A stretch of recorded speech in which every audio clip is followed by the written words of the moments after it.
Morning, guys. Welcome to Coffee Chat. hmm Mm. Well, I took an extra big gulp there. That wasn't even a sip.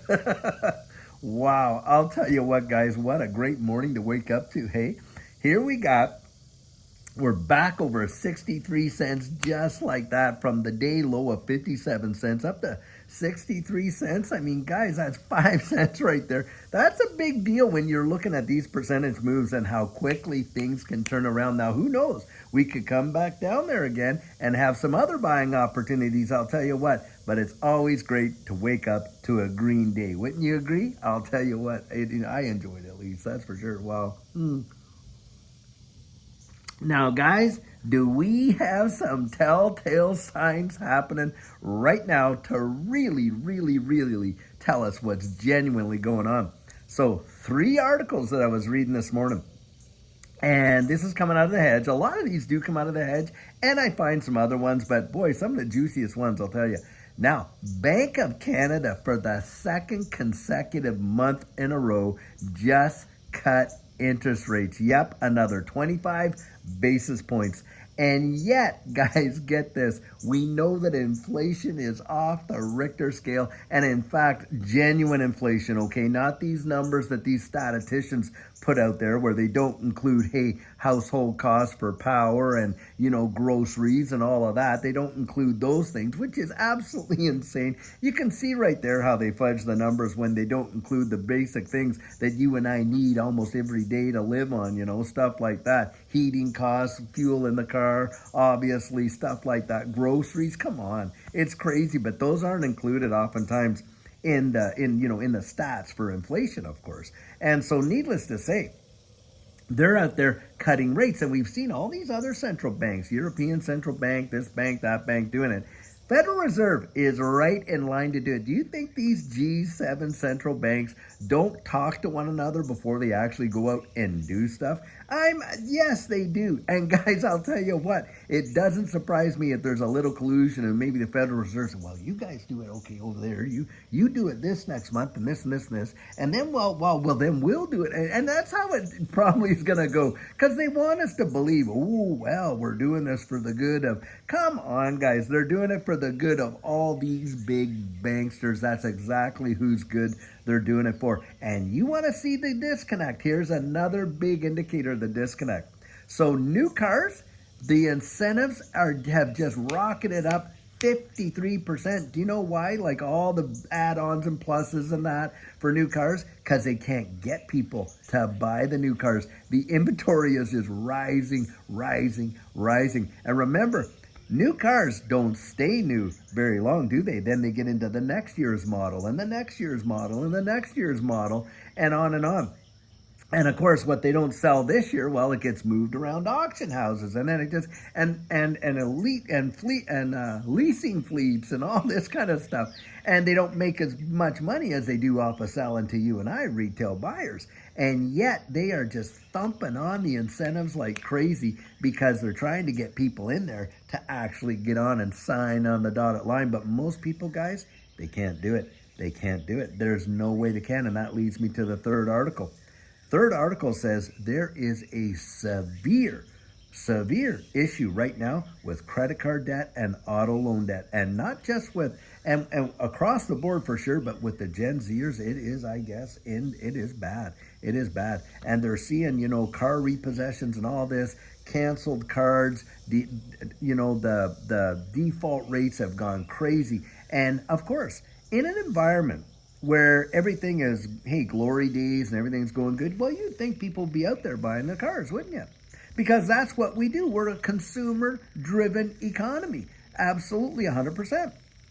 And of course, people will go out there and they'll just take on, new debt that, hey, I can manage this. I'm getting a bigger raise, this, and on and on and on. But they're not doing that. They're not doing that because, guys, they can't even qualify. They can't even get the loans that they would want to get, even if they wanted to go out there and do it, because the restrictions on lending right now for you and I, heck, you practically have to have absolutely perfect credit and probably 5 times your income and on and on and on and stuff like that. And even then, you might just squeak by. They can't get people approved for the borrowing or the credit, can they? And that tells you lots. We're in a liquidity crisis big time. And yet they want to tell us that, oh, well, the economy is so good, we can cut the, interest rates a second time, in 2 consecutive months by 25 basis points. That is pretty rapid cut, guys. Up there in Canada for the Bank of Canada. And of course, down here, what are we doing? They're buying up debt like it's going out of style. Absolutely, that's what they're doing. And pushing cash into risk on assets and things like that. And guys, the reason I point this stuff out is so that we all know what's really going on. Because as I say, they want to keep the blinders on us as much as they possibly can. They want to keep us buffaloed, and this is where I say they want to distract us with all these political infightings, this and this and that, and Cackle Harris and who she's gonna and on and by the way, throw this out there. So apparently, she comes out after getting all the endorsements and this and that, and has 9 points lower than what even Biden had before he dropped out. That is truly wild. And guys, the thing is, it's almost laughable, the theater that we're seeing. But that's what they want our focus on. They want our focus on all that kind of stuff so that we don't focus on what's really vitally important. And why would they want that? Because guys, hey, they don't want us out there positioning ourselves against their trades. That's why. Right now, they are gobbling up stuff and they're getting on the cheap. Last night, I just reported how whales have been out there and they have just gobbled up XRP like crazy. Just absolutely consuming it. And I think it was like something like $84 million worth of XRP just in the last few days. I mean, that is staggering when you think about that. And and who are they gobbling it up from? Well, a lot of times it's retail investors that have lost their nerve, have capitulated, and on and on and on. And they're just sitting there waiting for you to kind of lose patience, lose confidence, and then they just pounce. And the first one to you gets to eat you alive kind of deal. And that's what they do. And so for you and I, hey, if we clued into all the games these people play, and remember that song way back when, oh, the games people play now, never meaning what they say, never saying what they mean, and all that kind of stuff. That's exactly what's going on. They are never going to say what they mean, and they never mean what they say, guys. They literally want us to be completely buffaloed into their, situation so that we don't use our own critical thinking and get out there and look down the road and see the fundamentals of what's coming and see it right now in this stage where we can actually get in on some of these things. Nope, they want us filled with all kinds of anxiety, fear, worry, uncertainty, doubt, you name it, all the FUD they can throw at it. And boy, I'll tell you what. Now, what's interesting is this. So over the last few days, I've noticed a massive uptick on these, bots and that spreading all the FUD and, all this kind of stuff and trying to fill the comments just as full as they can so that people can't have a genuine discussion. Now, that's interruption as well, too. What they don't realize, hey, there's mechanisms and there's stuff out there that we have that literally takes that stuff down just practically as fast as it gets up. I'll tell you, wow. Judy and I are on top of it, guys. Now, there's a lot of content creators. They don't even look at their comments. They don't even read them whatsoever. Now, I think if you've taken the time to write it, I'll take the time to read it. Doesn't mean we have to agree, and we don't have to agree. That's A-okay. But while I'm in there, boy, do I ever see all of these ones out there just trying to clutter the comments like crazy. And you'll go to channels where, you can't even make an honest comment. No one's really going to get to read it because it's just flooded with all of this clutter of all these phony baloney, tokens, accounts, and all this kind of stuff. And then on top of that, you got people, by the way, I'm going to throw this out there. Guys, I will never, not ever, contact you first. I won't.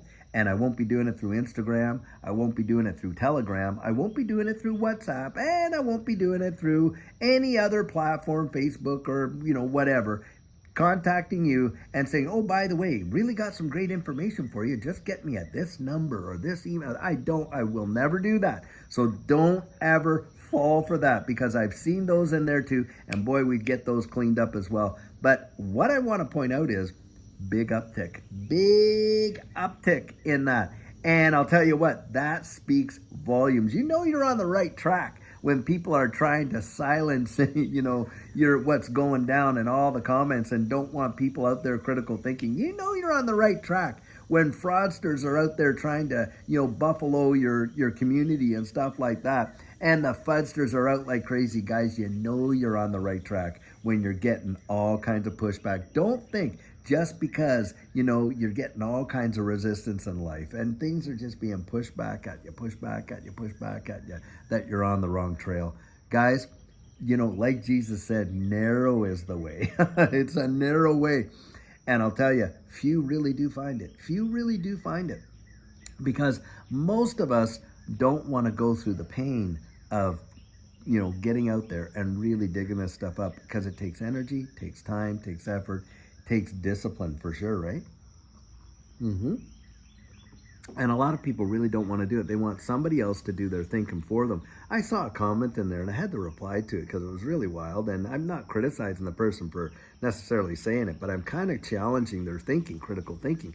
Don't attack the person, guys. Attack the argument right there.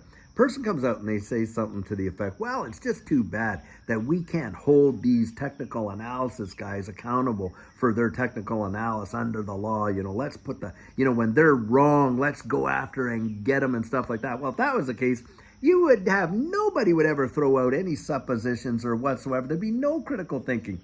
Well, I wrote back, I said, well, what's really unfortunate is there's so many people out there that will not even use their own brain, won't do any research whatsoever, even to assess their own risk tolerance or anything like that. And the reason for it, guys, is because they're just looking for someone else to, pin. If it's a bad decision, well, they can pin it on someone else for responsibility. Well, I did it because they said so. Well, remember when we were kids and your parents say, well, would you jump off the bridge if your friends told you to do it?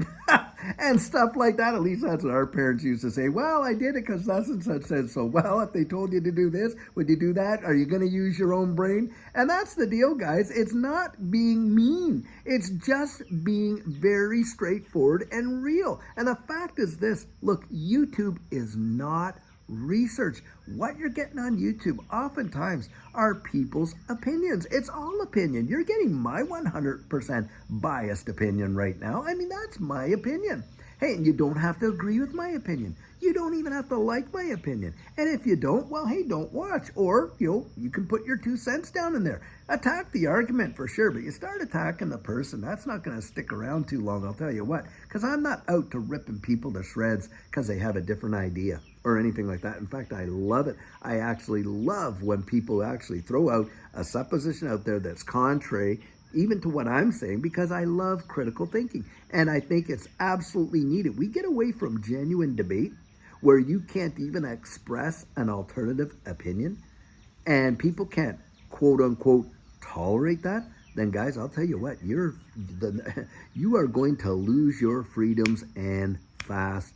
Why? Because how they'll do it is they'll come out and it's through positive and negative affirmation. You'll get shadow banned. You'll get, shamed in the public sphere. You'll get this and that. And that's another thing too.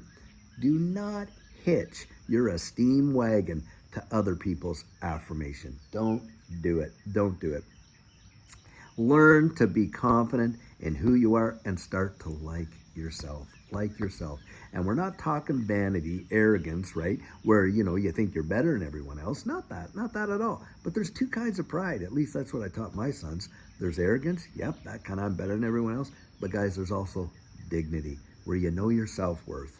And you're okay if others don't agree. You're able to cut your own trail, walk your own path. And yeah, others might be on the path with you. And that's okay. But, even if they don't go, you're going. That you're going to cut your path. That's how you want to live. And social media right now has got people addicted to this affirmation drug, right? Which, of course, as our egos, that psychological part of us, that just feeds it like crazy. And you got a whole generation of people, man. There's been people that have taken their own lives just because somebody else didn't agree with them or kind of like, poke some fun at them online. Their esteem was so tied to it that they literally gave up on life. And that is a tragedy. That is a tragedy. It's better to shut the thing off and not even ever listen to it. But just don't. That's what I would say. And plus, that is one of the big ways they try to manipulate us, these powers that be, into doing what they want us to do, right? Market manipulation, political manipulation, social engineering 101, and all that kind of stuff. It's with all of this kind of stuff. And that's the thing. You lose critical debate. That's how you lose your freedoms, because bit by bit, they just shun you out of the public sphere and try to get you to, and then, of course, what happens is, there's no voices left to be heard, right? I forget who said this, but I'll throw it out and I'll finish with this. Back in World War II days and stuff like that, I'm not sure who came up with this, but one person said something like, well, when they came to get thus and such, well, I didn't say anything. When they came to get so-and-so, well, I didn't say anything. Well, when they came to get, and I didn't say anything, but when they came to get me, there was no one left to say anything. Right there. Do not cut debate out of your routine. Use your critical thinking, guys. I really love you. I really want you to make it big time. Just watch what they're doing, not listening all the time to what they're saying. That's what I'd say there. Well, guys, I hope you're having an amazing, amazing Wednesday. It's going to be an absolutely fabulous one. I absolutely believe that. And hopefully, guys, until later on, when we have an amazing video for you, have a great one and take care.